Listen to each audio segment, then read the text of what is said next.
So good day, everyone. I hope you are doing fine right now. Just sit back and relax as I discuss to you our topic for today, which is teaching students who are blind or have low vision. So, by the way, hi, I am RV. You may call me RV Day for short, and I am your facilitator for today. So the contents of my presentation are the definitions of the visual impairments, their characteristics, classroom accommodations and modifications, and some teaching strategies. So without further ado, let's move forward to the definition of visual impairments. Um, when can we say that a person is blind and when can we say that a person has low vision? So visual impairments has two definitions, legal and educational definitions. In legal definition, it is based on visual acuity and field of vision. So, what is visual acuity? It is a measure of the ability of an eye to distinguish the details of objects. Now, if a person whose visual acuity is 20 over 200 or less, after the best possible correction with glasses or contact lenses, is considered legally blind. So basically, if a person has 20 degrees or less visual acuity, he or she is already legally blind. While in educational definitions, this is based from the idea or the Individuals with Disabilities Education Act. No, they um emphasize the relationship between learnings and vision. So the first one is totally blind. They receive no useful information through the sense of vision. So since they cannot completely see, and there's no relationship between vision and learning. So they use Braille. It is a form of written language that is built for um, people who are totally blind. The second one is the functionally blind. Learns primarily through the auditory channel. So they learn through their sense of hearing, no? Um, tapes, materials, recorded and verbalized instructions, any form of sounds. The last one is low vision. They use this vision as a primary means of learning. So basically, they still have vision, but it is lower than the normal people. That's why they need bigger learning materials or large printed materials, no, that they may read or they may see. How about those people who have a low vision but after corrections of glasses, they their vision does not affect their learning or education anymore. So do they have visual impairments? Well, they have this called correctable low vision. It is a low vision corrected by glasses and lenses, thus have no difficulties in learning anymore. So um, basically it is not already a visual impairment because visual impairment is not correctable by any glasses or lenses. So you cannot say that if your classmate wears a eyeglass, no, she or he already have a visual impairment. He or she may only have correctable low vision.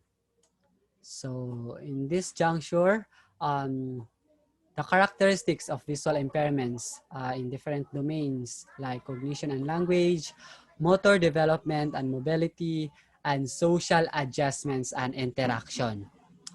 So the first one is cognition and language. People with visual impairments cannot always rely on their other senses. No? Of course, they cannot see, they have no sight. Those people are who are totally blind or functionally blind. Um, they cannot see the surroundings. So they have limitations in environmental experiences, no? So they cannot just rely on the other senses such as touching, no? They cannot identify how tall is a building by just touching, no? So they have difficulties in understanding abstract concepts. The next one is they experience very significant speech and or language problems that make it very difficult for them to learn language or to communicate with others. So they also have delays in speech and language, no? So they have very significant speech problem that is enough to notice or to address. That is why some of children with visual impairments needs speech therapies, no? The next one is motor development and mobility. So they have limitation in their movement through space, no? They cannot just run and move around and swim and climb everywhere, no? Because it may cause injuries or accidents to them unless if they have guides or supports, but it does not happen all the time. So they have limitation in their movement, and that leads to delays and deficits in motor development. So they have delays in their fine and gross motor skills, and their mobility is slower than the normal people. The last one is social adjustments and interactions. Children with visual impairments interact less and are often delayed in social skills. No? So if you are blind, of course, it will be very hard for you to interact with others and as well as to communicate with them. Because as I said, children with visual impairments also have difficulty in their language and speech, and so they have delayed in social skills. They may interact with their peers and family, but there's an adjustments and disadvantages. So the next one is classroom accommodations and modifications. So number one, classroom lighting. It is very important. Lighting is very important for our children or for the children with visual impairments because it adds visibility, no? And then organization and clutter.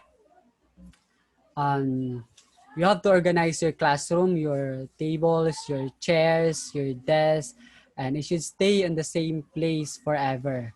As well as the learning materials, you have to categorize those things, so that they will be easily memorize the way to move around or the way to the places of learning materials, no? So that's why you have to organize and clutter your classroom. Next is adapting your teaching materials to make sure they are fully accessible to students, no? You have to adapt learning materials that is accessible to all of your students, no? For example, visual aids, it should be bigger than the normal size, no? And the use of technologies that is accessible for them to learn. And next is making your classroom a good environment for active listening. You have to avoid background noises coming from the outside and inside of the classroom, no? Because your students learn through their sense of hearing, no? It will be very hard for them to learn or to listen if there are noises um, inside or outside the classroom. So example, you may put a carpet on the floor that will reduce the unnecessary background sounds when someone is walking, no? Next is setting aside an additional desk or workspace for students who need additional equipment such as large prints. No, you have to set aside or remove unnecessary desks, tables, cabinets, chairs, and make use of it as a space of the large learning materials of your students. The next one is the teaching strategies for students with visual impairments. Number one is adjust the classroom. No, I already mentioned adjustments in the classroom a while ago. I will just add more, but this is in the teaching strategies. No,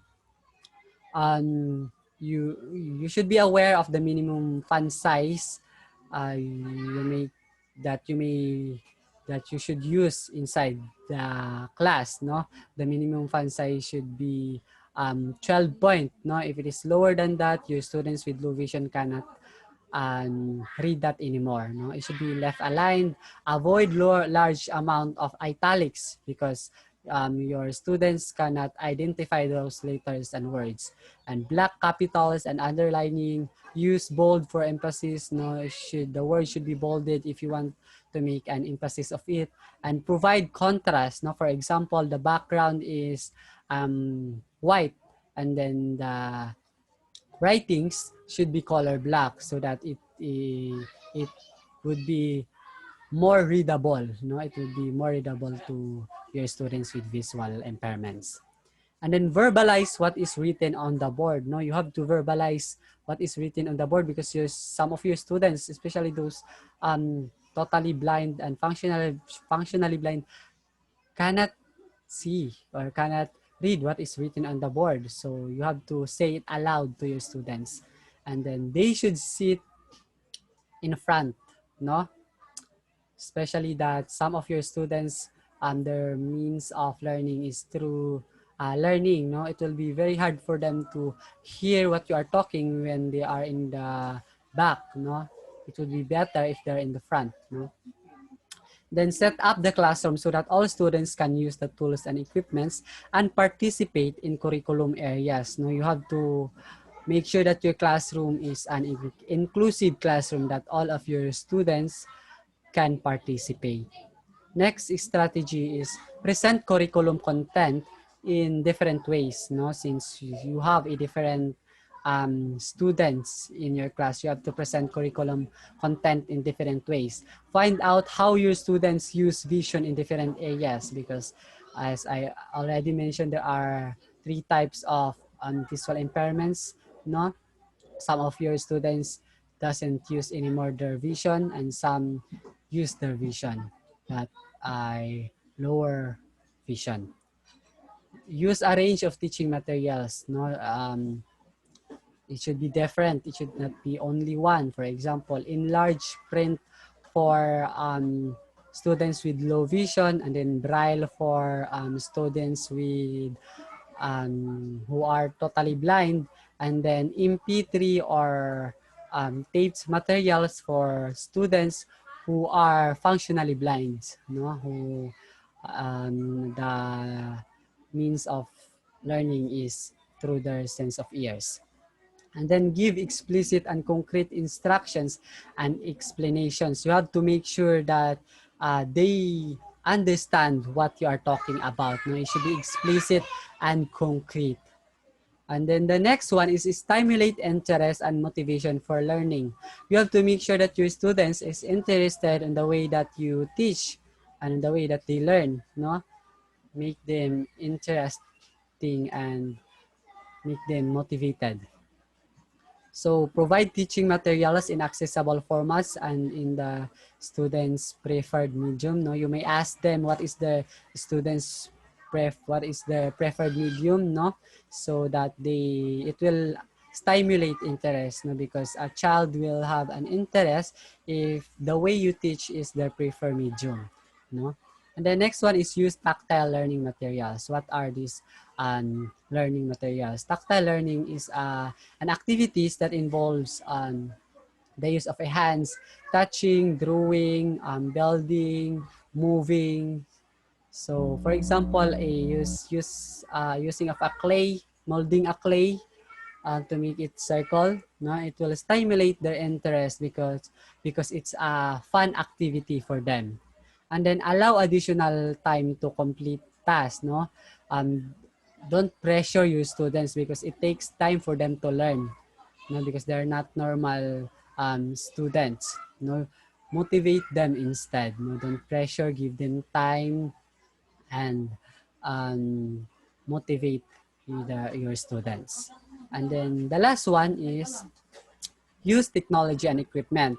No, have the student use laptops, desktops, or tablets to present their ideas. Now, students with visual impairments can actually use laptops given that it has assistive technology and software. For example, large imprint keyboards, voice recognition software, screen readers, so that it will help the student to present their ideas.